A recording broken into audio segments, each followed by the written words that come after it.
La entrevista con Ramsés Yunes. Oiga, no sabe qué privilegio platicar con una eminencia en estos temas religiosos, el doctor Roberto Blancarte, que desde hace 2 años que no hablamos con él. ¿Se acuerda que platicamos con este problema que había en decidir quién moría y quién no moría cuando estaba lo del COVID en su mero elemento? Pero don Roberto, que además es un extraordinario sociólogo, historiador, científico social mexicano del Colegio de México, además está adscrito al Centro de Estudios Sociológicos, pero muy bien los temas religiosos, conoce muy bien, en paz descanse ya, al obispo emérito Onésimo Cepeda, un personaje controvertido. Don Roberto, fallece el obispo de Ecatepec emérito, Onésimo Cepeda. ¿Estuvo más cerca de los ricos o de los pobres, doctor Roberto? ¿Cómo le va? ¿Qué tal? ¿Cómo está? Buenas tardes. Yo creo que en efecto él es uno de los obispos con trayectorias más particulares que hayamos visto en el caso en México, porque la verdad es que la mayor parte de los obispos mexicanos son de clase media o media baja, sí. o eran, sobre todo antes, mucho más. Pero digamos que no necesariamente son personas que vienen de los estratos más altos de la sociedad. Y en este caso se trata de una persona que yo diría que una persona con muchas inquietudes en su vida. Fue cazabolsero, digamos. Sí. Le gustaba la música y la guitarra, y estudió Derecho, y luego se dedicó también, tuvo una vocación religiosa, que por lo visto además exitosa, en el sentido de que pues llegó a ser obispo, el primer obispo de Ecatepec. Además, pues Ecatepec un lugar importante por el tamaño de población, ¿no?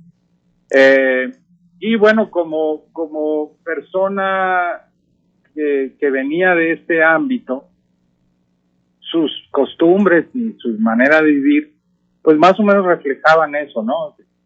Una cosa rarísima para un obispo que jugaba golf, ¿no? Y además iba a los toros, en fin. Sí. Era un personaje, digamos, que vivía en el mundo, por decir así, de la manera más acomodada posible.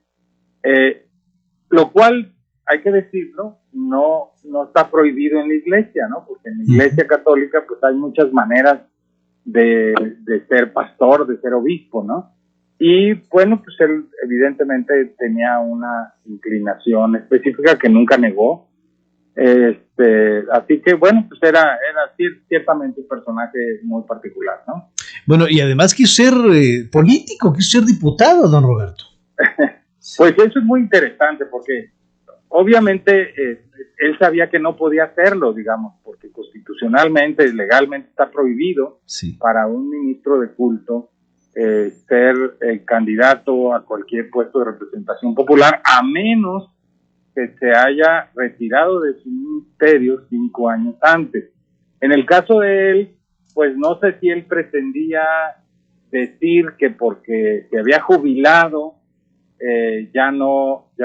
digamos, como obispo de Ecatepec ya podía ser, pero la verdad es que él seguía siendo ministro de culto, aunque fuera un obispo emérito. Pero eran de esas cosas que pues intentaba, yo creo, porque le gustaba llegar al límite y provocar y ver hasta dónde se le permitía llegar, ¿no? Claro. Y este fue evidentemente el último caso, ¿no? Doctor, luego obviamente sí, tenemos estos partidos que tampoco leen las leyes ni la Constitución y andan presentando candidatos que no tienen, digamos, las condiciones legales para presentarse, ¿no? No, hombre. Pero bueno, pues eso es México, ¿no? Y una de esas ganan, y ya ve Morelos cómo está el asunto, ¿no? Así es. Doctor, el obispo estuvo muy cerca del Papa, no diría Francisco, del Papa Juan Pablo. ¿Cuál era la relación? Estaba muy cerca Norberto Rivera también. Y es que él formó parte de un grupo de obispos muy conservadores que tuvimos sobre todo en la década de los años 90, con Juan Pablo II y el cardenal Ángelo Sodano. Se hizo ahí un clic importante con algunas con algunos grupos, con algunos obispos muy conservadores, entre los cuales estaba en efecto Norberto Rivera, y él, digamos, eran de los personajes que estaban en ese grupo, yo diría ultraconservador, que encajó muy bien con las, digamos, con la pastoral de Juan Pablo II de los años 90, sobre todo, ¿no? Que era una pastoral muy conservadora, sobre todo en términos de cuestiones de